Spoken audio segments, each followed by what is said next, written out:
各位朋友，鉴于中国目前这样的军事实力的是，前一阵的时候我曾经说我说如果是在南海把菲律宾和美国的舰队一勺烩了，那是中国的风险和效益比最大的一个选择，对吧？只要是在南海把菲律宾一解决，那美国如果敢插手的话，那就更好，是吧？美国的舰队也都一勺烩了有人说，那如果是这样的话，那日本会不会插手呢？就是别的那些这个美国的盟友会不会插手呢？就是和解决台湾一样，都面临这个问题。但是呢，解决台湾，你看看现在俄乌战场的这个情况，那台湾无疑就会被打烂了，对吧？那就不如把这场仗呢搬到菲律宾去打。日本和其他的那些盟友该插手他们照样会插手。所以说如果把他们全给打废了的话，台湾问题就不是一个问题了。那为说呢，台湾会不会插手呢？是台湾这个自己这个都顾不过来呢，他还敢插手？那要敢插手的话，那就全打废了就完了呗，那就没有什么顾虑了。那解放军那个时候就没有任何的顾虑了，是吧？把菲律宾和这个美国、日本在南海一勺烩，台湾问题自然也就解决了当时我是提这个建议，可是现在呢，就是国师沈毅他说呀，我看现在不如趁着这个战略窗口把这个日本和台湾一勺烩了得了。他认为是先打台湾和日本，菲律宾呢自然也就解决了。他跟我的这个想法呢不太一样，是吧？那要是把日本和台湾都给干了，那菲律宾确实也是那个不敢放个屁，是吧？那岛礁也乖乖的都撤出去了，也一样的效果。但是这个选择呢，那台湾还得被干废了。听听沈毅老师是怎么说的吧。现在我觉得吧，在某种程度上解决台湾问题的那个场景好像已经变得越来越清晰了。什么叫变得越来越清晰了呢？第一，美国会被劝退。美国会被劝退，就是说93阅兵之后，中国所具备的军事能力可以确保美国在第一岛链以西或者是关岛以西的整个西太场域，不管是他自己 all in 还是加上他的日本你能想到的所有军事同盟，他的海空军事力量介入，他都没有可能赢得一场与中国大陆正面的围绕台海为核心爆发的一场军事冲突的胜利。这个事情游戏已经结束了。所以呢，我觉得从美国的角度上来说，他只是需要解决一个体面退场的问题。这体面退场呢，就意味着什么？对于美国来讲，他只要保住日韩同盟军事同盟这些东西他就可以宣称自己只是把原来属于中国的东西还给了中国，没有任何实质性的改变，整个地缘政治态势这些军事同盟通通都存在。我觉得对于美国来说就是一个可以接受的局面，就是现在的第一岛链就基本上回到什么，就回到1950年艾奇逊在美国国际新闻俱乐部发表的演说，美国在远东地区的第一道防线从阿留申到日本到菲律宾，最多加个韩国，再加个朝鲜半岛。但是呢，这里面有一个变量，什么变量呢？变量这就是日本。什么叫日本呢？日本现在有2个日本。第一个日本是现在真实存在的那个日本，第二个日本是根据开罗宣言和波茨坦公告在2战后的世界秩序里面所规定的那个日本，现在的日本比那个日本要大一点，多出来了一块，至少多了一块称之为琉球的东西。所以我觉得刚才亮哥讲的这个台湾问题当中的这个日本变量和日本要素，说白了就是如果日本明智的，我跟你讲，真的从中国大陆的角度来说，让大陆感到恶心，但是没有办法必须要接受的解决局面是什么？就是现在这个日本跳出来说我支持你和平统一，让你中国大陆对日本没有任何理由去发作，你根本没有理由去谈这个开罗宣言和波茨坦公告。人家日本把台湾都支持你，支持台湾和平统一了，你还有什么理由？你在道义上就师出无名，你就只能老老实实的拿回来一个叫台湾的岛。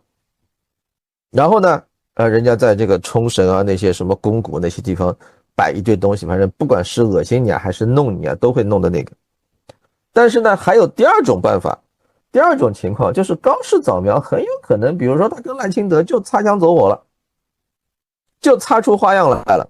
这个擦出花样来就是刚才亮哥讲到的那个路线，就是本质上我们是被日本给挑衅了，是日本开了第一枪，然后顺带在解决的过程当中把台湾问题一起解决了。我觉得我们肯定不反对这个解决方案，甚至这个解决方案美国都不反对。为什么？因为美国的政客需要向美国的国内的那些他的政治上的对手有一个交代，你打得过不啦？那别人说那中国你没有打过，你怎么知道他能打成什么样子？那你看他打日本打成那个样子，你打得过不了？你打不过不就算了，结束了呀，讨不到任何便宜的。但是呢，充分的展示了相关的实力，并且呢，我说实话，从中国大陆角度上来说，台湾就只有两种回来的方式。那个正当时那个公众号写过一篇很有趣的文章，叫从3选1到1选2。所谓以前的3选1，就是台湾在所谓的台独、维持现状和统一之间3选1。现在台湾很快就变成了1选2，就是你可以选择统一，你只有选项叫统一，但是呢，你可以选择是和平方式统一还是非和平方式统一。对台湾岛内来说，最好的办法是你主动去选和平统一。对日本来说，你最好的办法是去选和平统一。但是如果说你一定要选非和平统一，对中国大陆这边来讲，我个人的观点叫什么？如果真到了非和平统一那一步，那不是说什么既然来都来了，有些账不如一次性算清楚。就有点像什么？就有点像比如说40年代世界上一大堆殖民地半殖民地国家摆脱殖民地半殖民地的身份，获得了政治上的独立。在这个过程当中，他如果来一场武装革命，就相当于他为他这个国家未来的发展去打一个地基。既然开始打地基了，你就不妨打深一点，打宽一点，打广一点。为什么？打完这个地基之后，未来50年、70年的发展有的是充分的机会。结果该打的时候你不打，弄了一个东西，看上去嘛很快，结果造着过了10-20年，你就发现空间太少，没有解决实质性的问题。我觉得台湾问题现在目前的这个局面已经变得很清楚了。最好站在我个人的角度，我认为比较理想的是既解决台湾问题，又解决琉球问题，顺带还解决日本问题，3个问题一次性一起解决。解决了这3个问题之后，菲律宾那些宵小也没什么兴趣好动了。但是呢，有一点请大家放心，我们对于日本这个国家本身，这个日本国家就是它开罗宣言讲的那4个岛本身，我们是没兴趣的。我们唯一的兴趣是，第一，恢复战后世界秩序对于日本领土的法律安排。琉球你给我吐出来，那不是你的。开罗宣言和波茨坦公告的这个法理必须得到有效的执行，这是中国作为负责任大国应尽的义务。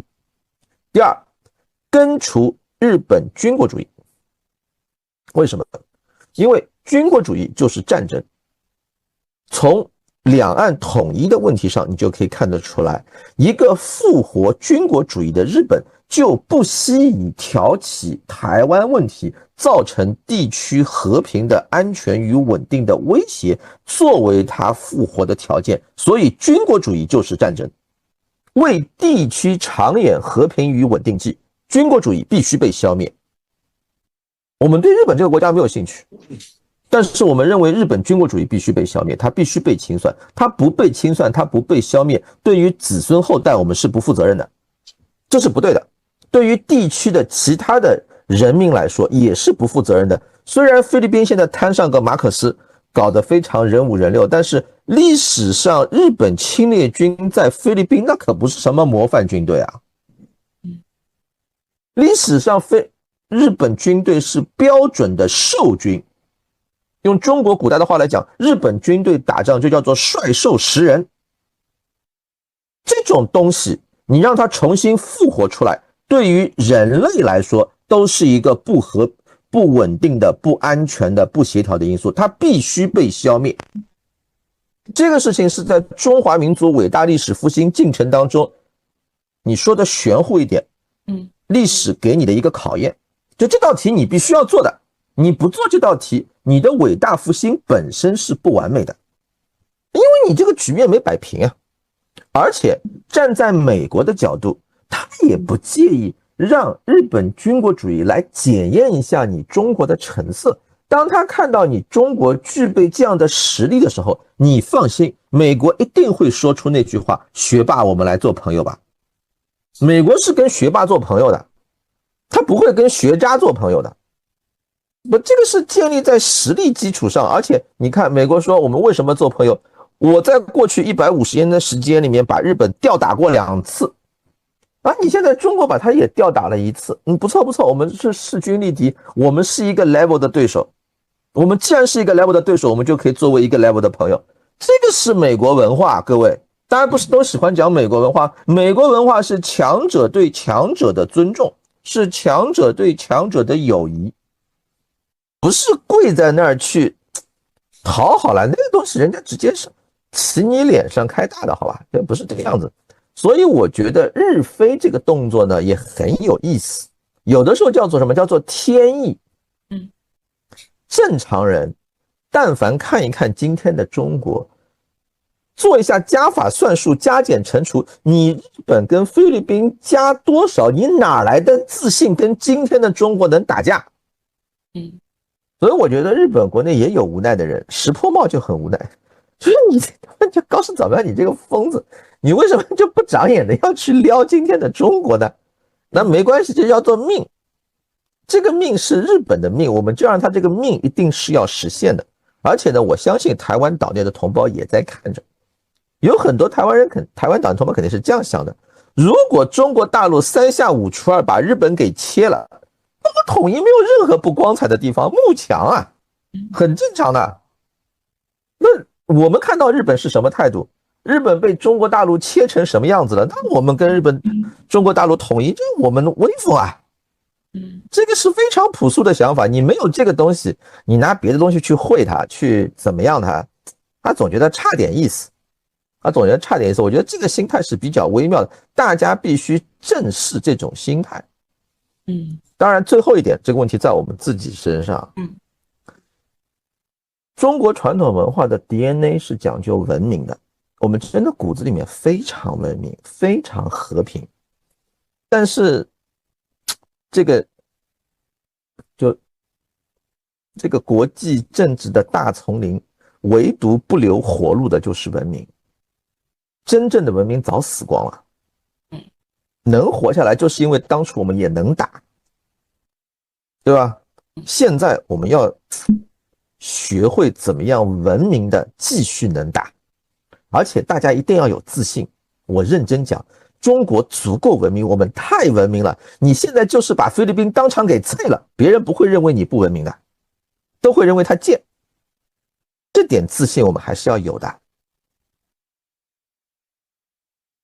这道题虽然问沈毅老师是后续中方应该有哪些反制的组合拳，但沈毅老师跳脱出这道题，帮我们看向了更远的未来，我们应该怎么做？搬出了沈毅老师非常擅长的这种多句的长难句啊，我们再慢慢好好再来消化一下。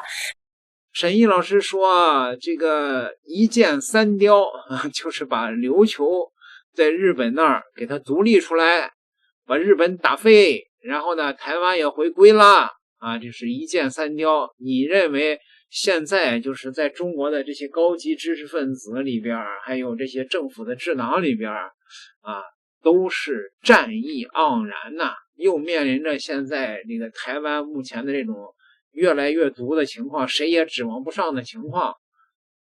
无论是采用哪种方案吧，反正是近几年中国必定要一战大显神威，我认为倒是真的。点个订阅吧，咱们下期再聊。